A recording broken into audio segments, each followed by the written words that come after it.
A winter morning in rural Ohio. Ice so thick the road looked like a sheet of frosted glass. And there I was, pulling my old truck to the curb, rolling down the window to warn my neighbor. The woman who'd turned the last 2 years of my life into a bureaucratic hell, that the stretch of Millbrook Road at the bottom of the hill was basically a hockey rink. She didn't say thank you. Didn't even slow down. She just laughed in my face, waved me off like I was some bug on her windshield, and sneered, maybe if you spent less time worrying about my driving and more time fixing that eyesore you call front yard, we'd all be better off. Then she floored it in that shiny Cadillac Escalade of hers with a custom HOA president plate. I watched it disappear around the bend. And then came the screech, the long skid, and that sickening crunch, like a utility pole snapping in half.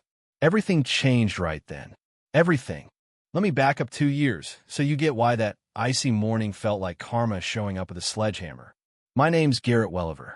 I'm 46, an electrician out here in Millbrook Township, Coshocton County, Ohio.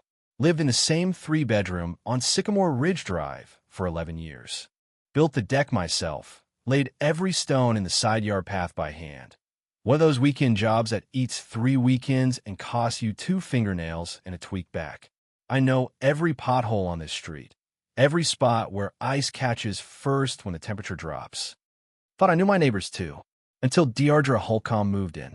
She was 58, fresh off some messy early retirement from the county assessor's office, where folks had filed complaints calling her procedurally aggressive.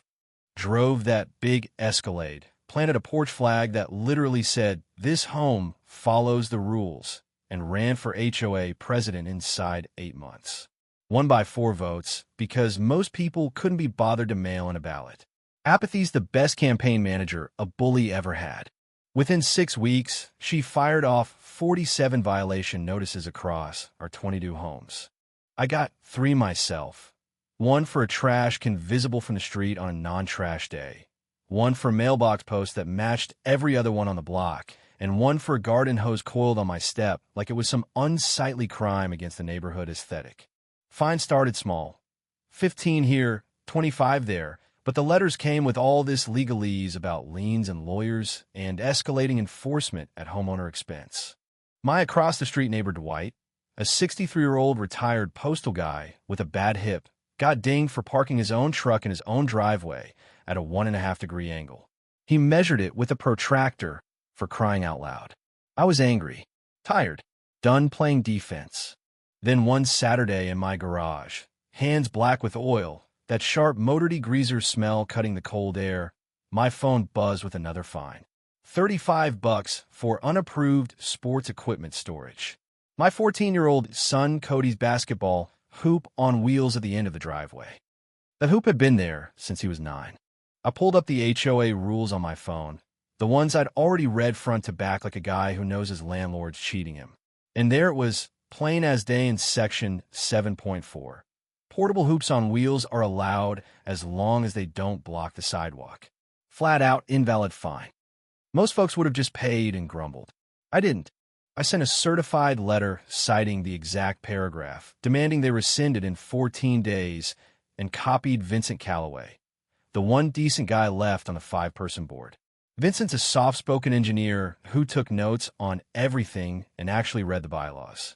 He called me 20 minutes later. She's going to be furious. I told him good. Furious people slip up. And boy, did she. She escalated, unannounced weekly inspections, clipboard and camera in hand, hitting the same folks who'd talked to me. Dwight got nailed for a deteriorating driveway apron. The Kowalski's fence posts suddenly needed repainting because she invented a new color palette. But here's the thing she handed me on a silver platter. Her own bylaws said any fine over $50 needed 10 days written notice and photos. She was posting them in 48 hours. Every single one of those recent fines, procedurally void. I called a property rights attorney in Columbus named Rosalind Featherstone, sharp as they come, and she confirmed it. I started keeping a spreadsheet, knocking on doors with printouts of the rules, collecting signed statements from 9 neighbors who'd been hit with bogus fines. The pile grew. Deardra didn't know it, but the trap was already snapping shut, one certified letter at a time. Then came the twist that flipped the whole damn story. Vincent, bless that man, was up late one night cross-referencing bank statements and old meeting minutes. 5 payments totaling $12,400 from the HOA reserve. All to a company called Holcomb Property Solutions, LLC. Registered agent? Deardra and Holcomb. Her own LLC. No board vote, no contract, no record of any work done. Just her quietly funneling community money to herself. When he called me that Saturday morning, me out on the back porch with coffee steaming in the December cold and a crow yelling overhead, I damn near dropped my mug. She paid herself, he said. No hello, no preamble. Just that. We sat on it. Hardest thing I ever did. Watched her strut past my house in January with that clipboard, smug as hell, while that manila envelope sat in my kitchen drawer like a loaded gun. But patience is a weapon. We built the case slow and tight. Rosalind filed complaints with the state AG. We got proxies locked from folks who couldn't make the big meeting, and we even looped in my neighbor Cecilia Drummond, a retired TV news producer with goats and tomatoes in her yard and connections that still worked. She smelled the story from a mile away. The self-dealing's your hook. The special meeting was set for January 15th. 2 days before it, that icy February morning hit. I warned Deardra. She laughed. She crashed. And when the deputy showed up and took my statement, me standing there in the cold with my hazard report time-stamped 3 weeks earlier, she looked at me like she was recalculating everything. Then came the smear letters slipped under doors in the dark. Old DUIs, divorce papers, building permit nitpicks twisted into patterns of violations. Anonymous. Cowardly. It backfired hard. People got mad. Got organized. By meeting night, 20 of 22 households showed up in that little pavilion at the end of the cul-de-sac, folding chairs on cold concrete, breath fogging, the wall heaters humming like they were nervous too. Deardra walked in with her 2 allies, dressed like she still owned the room. She objected.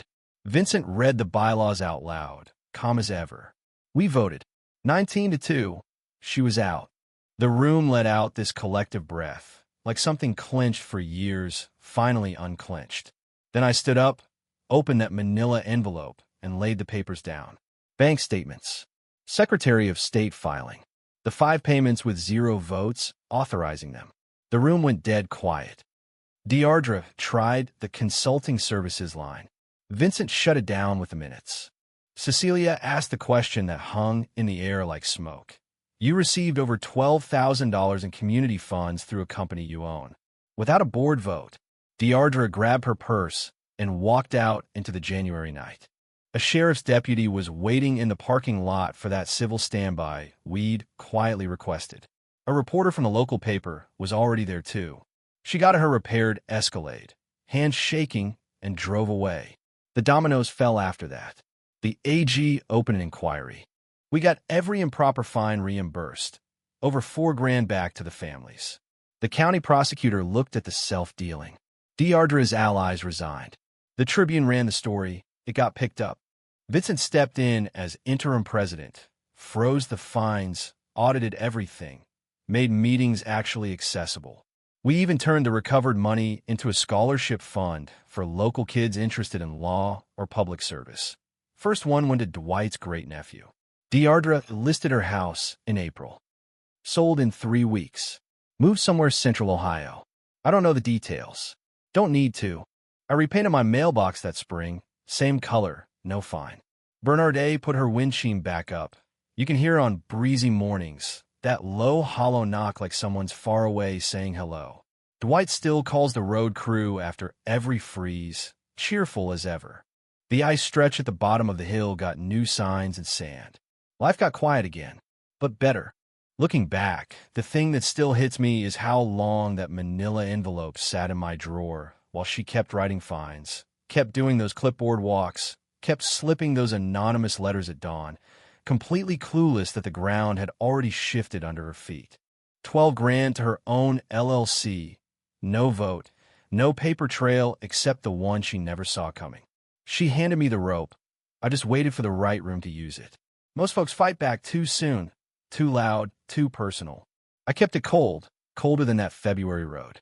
And here's what I realized late, sitting at my kitchen table one quiet night with the furnace kicking on and Cody's hoops still out there spinning in the wind. Power doesn't corrupt people so much as it reveals who they always were when no one was looking. But ordinary folks? We got the documents, the patience, and each other. That's usually enough.